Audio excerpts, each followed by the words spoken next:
आज हमें जनाब हकीम शहबाज चौधरी साहब को गोल्ड मेडल पहनाया है और तारीफी इसनाद भी दी है।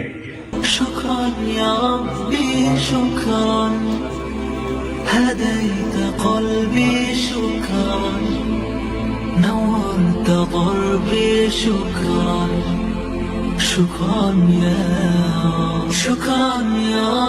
बिस्मिल्लाहिर्रहमानिर्रहीम। प्यारे भाइयों और बहनों, अस्सलाम वालेकुम वरहमतुल्लाहि वबरकातुहू। उम्मीद है कि आप सब खैरियत से होंगे। मैं हूं आपका मेज़बान हकीम शहबाज हुसैन नवान और आप इस वक्त देख रहे हैं Hakim Shahbaz herbal TV on YouTube.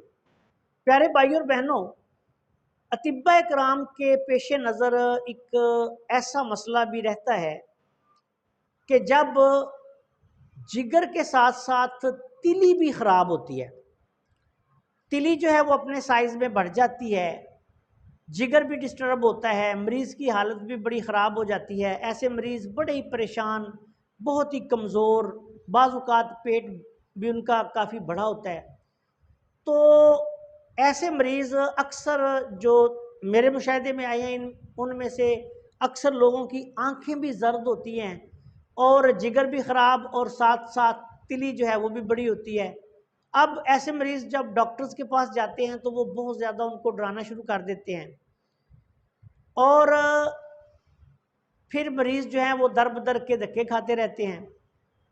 अक्सर जब मुआलजीन के पास जाते हैं तो उनको समझ ही नहीं आती कि इसका करना क्या है, इसका इलाज क्या करना है। मैंने जो अपनी मुआलजाती ज़िंदगी में इसके मरीज़ देखे वो ज़्यादातर मैंने उज़लाती मिजाज या सुदावी मिजाज में देखे।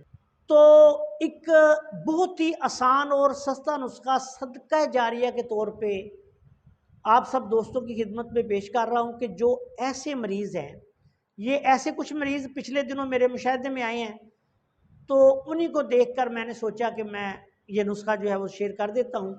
ये बहुत ही आला पाए का नुस्खा है। अतिब्बा कराम इसको और जगह पर भी बहुत जगह पर इस्तेमाल कर सकते हैं, लेकिन बिलखसूस ऐसी सूरत में जब जिगर भी ख़राब हो और साथ तिली भी ख़राब हो या तिली बढ़ी हुई हो, तो ये बहुत ही आला पाए का रिजल्ट देता है। अब आते हैं इस नुस्खा की तरफ। इस नुस्खा में आपने सबसे पहले रेवंद खताई आला क्वालिटी की साफ सुथरी लेनी है 100 ग्राम। 100 ग्राम रेवंद खताई ले लें।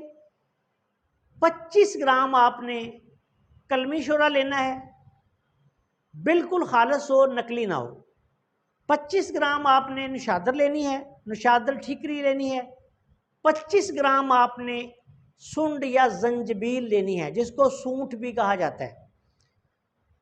अब इन तमाम अद्वियात का पाउडर बना लें। पाउडर बनाने के बाद किसी डबिया में महफूज रखें। मिकदार खुराक इसकी 2 रत्ती से लेके 1 ग्राम तक है।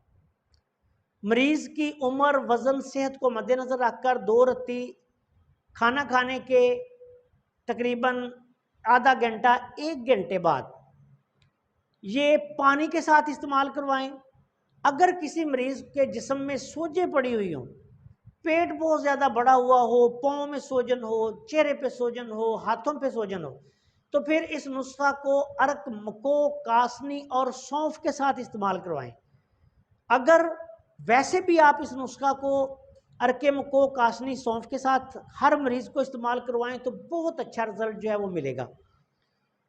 इसके अलावा एक और नुक्ता आपको बयान कर दूं कि अगर कोई मरीज़ बहुत ज़्यादा कमज़ोर हो या उसको ये मसला काफ़ी दिनों से तंग कर रहा हो, खून की भी शदीद कमी हो, तो फिर इसी नुस्खा के साथ आप मजून दबीदल वर्द किसी भी अच्छी कंपनी की इस्तेमाल करवाएं। आधी आधी चमची दिन में 3 दफ़ा अर्क, मको, कासनी, सौंफ के साथ। अगर किसी को ये चीज़ें दस्तयाब ना हो तो फिर वो इस नुस्खा को पानी के साथ भी इस्तेमाल कर सकता है। मिकदार खुराक जो है वो इसकी 1 ग्राम तक देनी है। अगर किसी मरीज़ को कब्ज़ शदीद हो या उसका वज़न बहुत ज़्यादा हो या पुरानी तकलीफ़ हो, तो फिर इसकी मिकदार खुराक 3 ग्राम तक, 1 चम्मच तक भी आप दिन में 3 दफ़ा दे सकते हैं। इलाज के दौरान तमाम जो खट्टी चीज़ें हैं, बादी चीज़ें हैं, गर्म चीज़ें हैं, तेज़ मिर्च मसाले, इस तरह की चीज़ें इस्तेमाल बिल्कुल नहीं करवानी। मिजाज के एतबार से ये नुस्खा गर्म तर मिजाज का बनेगा। और ये जिगर के बेशतर अवारजात के लिए बहुत आला पाए का नुस्खा है। इसी के इस्तेमाल से यरकान, हेपाटाइटिस, जिगर की सूजन वगैरह भी ख़त्म हो जाती है, तिली की सूजन भी वह ख़त्म हो जाती है। और इसी के इस्तेमाल से चेहरे पे पड़ने वाली जो छाइयाँ हैं वो भी ख़त्म हो जाती हैं। ख़वातीन और मर्द दोनों में ये छाइयों को भी ख़त्म करता है। इसके अलावा पुरानी से पुरानी कब्ज़ जो है इसके मुसलसल 1 डेढ़ 2 माह के इस्तेमाल से वो भी ख़त्म हो जाती है। इस नुस्खा के इस्तेमाल के दौरान अगर किसी मरीज़ को मोशन आने शुरू हो जाएं तो दवाई की मिकदार थोड़ी सी कम कर लें और मरीज़ को छिलका इसबगोल ताज़ा पानी में हल करके दिन में 1-2 दफ़ा दें, ये मसला हल हो जाएगा। आपसे गुजारिश है कि अगर आपने अभी तक हमारे चैनल को सब्सक्राइब नहीं किया तो चैनल को सब्सक्राइब कर लें और हमारी इन वीडियोज़ को अपने दूसरे दोस्तों के साथ शेयर भी कर दिया करें ताकि वो भी इनसे फ़ायदा उठाएँ। अस्सलाम वालेकुम वरहमतुल्लाहि वबरकातुहू।